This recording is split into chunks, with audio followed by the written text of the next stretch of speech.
एक सुने के सभर की करे नहीं घमंड, करे नहीं घमंड। एक सुने के सभर की करे नहीं घमंड। आगे भरल जवानिया छौ छोरा बहु नहीं हम। एक गाली काट के होठी काट के क देबो के गीला, तोरा लहंगा के कके ढीला ठोइ के देबो गीला, तोरा लहंगा के कके ढीला ठोइ के देबो गीला, तोरा लहंगा के कके ढीला ठोइ के देबो गीला,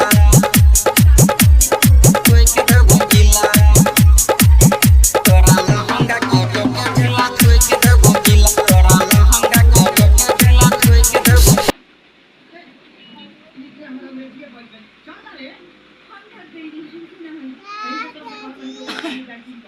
আমরা